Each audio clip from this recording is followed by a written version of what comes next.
Hello everyone, welcome back to the channel, and if you're new here, welcome to Tall Guy Reads. My name is Alex, and today we're going to be talking about genre benders. Let's do it.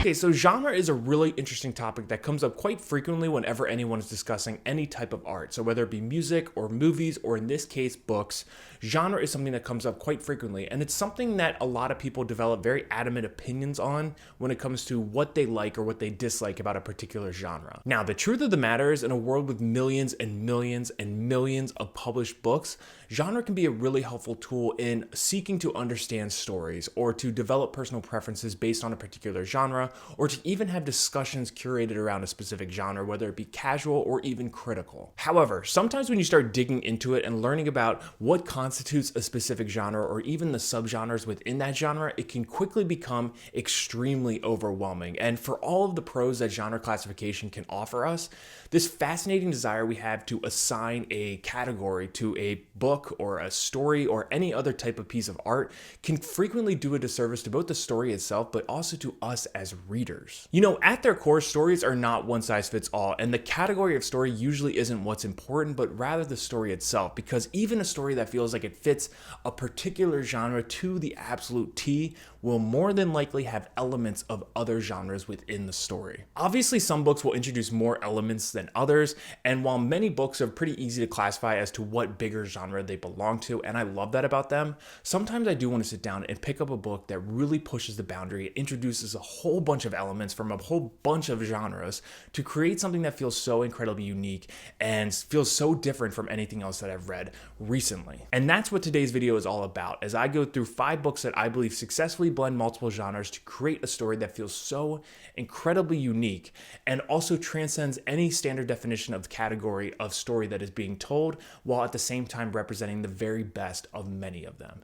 So without any further hesitation, let's jump into the list. Okay, so the first book on this list is one that immediately came to my mind when I sat down to put together this list of genre-bending books, and that, of course, is Cloud Atlas by David Mitchell. Instead of straight up blending genres like a lot of the other books on this list do, Cloud Atlas does a phenomenal job of sampling from a bunch of different genres by producing 6 interweaving stories that you follow throughout the course of the book. Because it is split into 6 different accounts that kind of interweave as you make your way through the book, David Mitchell is able to introduce a whole bunch of elements of different time periods as well as different genres throughout this story. So you have everything from an 1800s notary to a 1970s reporter to a Korean superstar to a neo-capitalistic future to a post-apocalyptic setting thousands of years into the future.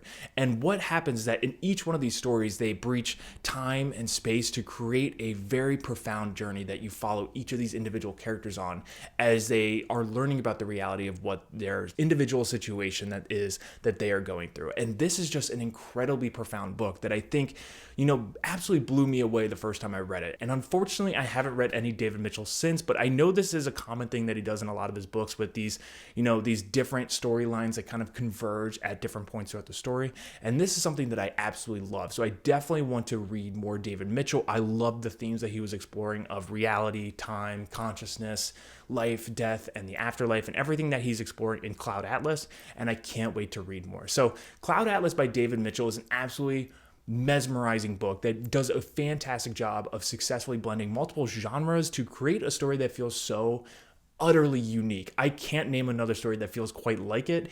And ever since I read it, have always looked back on this book very highly. And at this point, I've read it twice, but it has been a few years. So I do want to get back to it. But I think when I go back to reading it, I'm going to be reading some other David Mitchell first, just so I can read more by him. Because in addition to the story that is being told, his prose is fantastic. And I really love his writing style. So that in and of itself is just an unbelievable package. And I think it is something that a lot of people could really enjoy if you enjoy elements of time travel, if you enjoy space and science fiction, and you enjoy historical fiction, and you enjoy, general literary fiction. I think he successfully does a great job of pulling all those together into a story that you absolutely won't forget.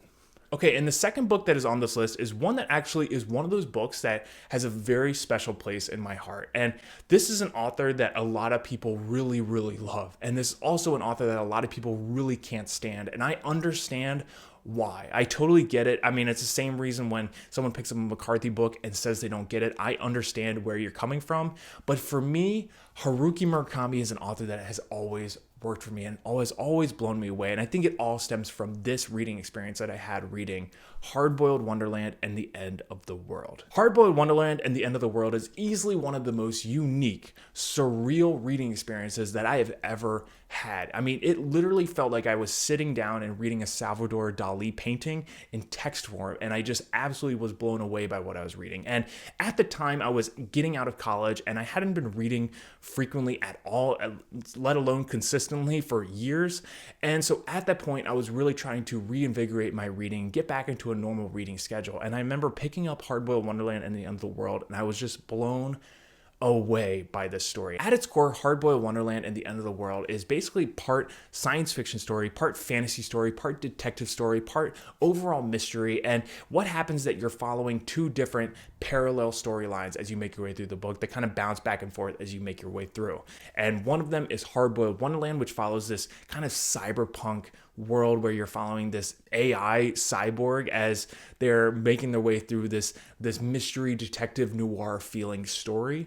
And on the other side, with the End of the World, you are following this very Kafka-esque, dreamlike world that it feels very fantastical. And throughout the story, you're really trying to figure out how the heck these two are possibly going to come together, or if they're going to come together, or if they're related at all. In Hard-Boiled Wonderland and the End of the World, Haruki Murakami just does an absolute masterful job of blending multiple genres to create an utterly unique story that is so incredibly hard to assign a specific genre to. I mean, this is just such a different story, and in a lot of ways, it's very much a science fiction story, and in a lot of ways, it's very much a fantasy story, and in a lot of ways, it's, something totally different. And you will usually find this book in a general fiction section of a bookstore or even a library.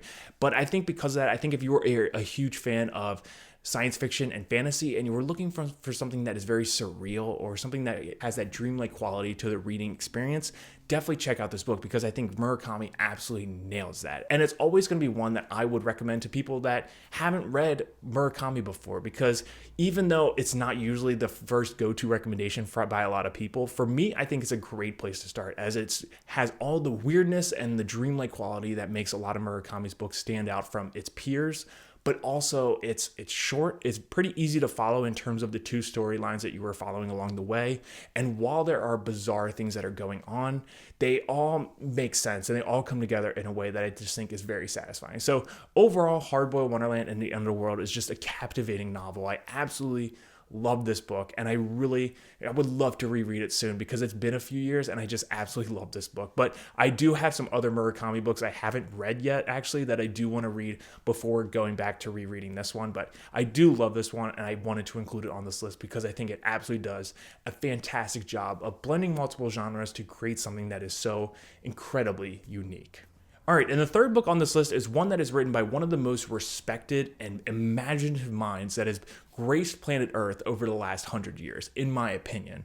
And this is a book that you'll actually will find in a science fiction and fantasy section of a bookstore or a library. And that, of course, is American Gods by Neil Gaiman. So American Gods is one of Neil Gaiman's most popular novels and is absolutely epic in scope and is just so incredibly profound. It follows Shadow, who is a convicted convict who is a prisoner, and a few days before his release, something terrible happens to someone that he loves very much. After that point, as things start going a little weird, and a few days after his release, he meets Mr. Wednesday. And as soon as he meets Mr. Wednesday, nothing is ever the same again.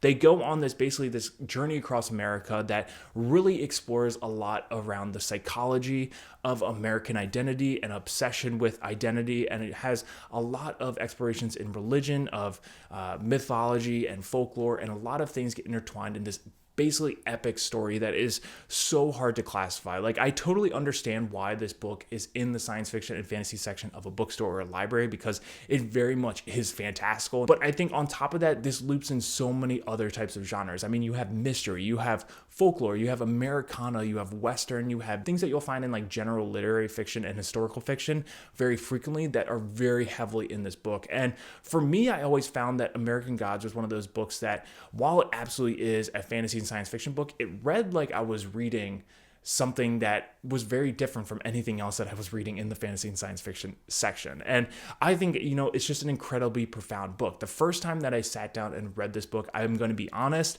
I didn't really like it. And I don't even remember if I actually finished it for the first time, because I just genuinely, I think so much of it was going over my head at the time. It just was a really bad time for me to read this book. But a few years later, after I had gotten out of college and I was like getting back to the swing of reading pretty frequently, I sat down to read American Gods, and I was just captivated from the beginning all the way to the end. American Gods, I think overall, by Neil Gaiman, is my favorite piece of fiction that he's done, because I just think it is so incredibly ambitious. And while it definitely doesn't nail every single thing exactly right, I think what it does is so amazing. American Gods is an absolute oddball type of book, and I totally understand when some people just find that it doesn't work for them, and I totally get it. But for me, this just absolutely landed on every single level the second time I read it. And I just, every time I've sat down and thought about it since, it's just like, it's one of those books I keep going back to and keep thinking about ever since finishing it. And I just think there's so much being told, and there's so much packed into this book that I think could lead to hours and hours and hours of discussion and deconstruction of what is really being told here and all of the themes that are being represented in the story. And I just think it's incredibly profound. And I just think Neil Gaiman, it just has his full imagination on full display, and I absolutely love it. So yeah, American Gods by Neil Gaiman is the third book that I'm including on this list, because I think it absolutely fits the bill of a genre-bending book that takes elements of many different genres to create something that is so unbelievably unique, and is a story that you will probably never forget when you read it,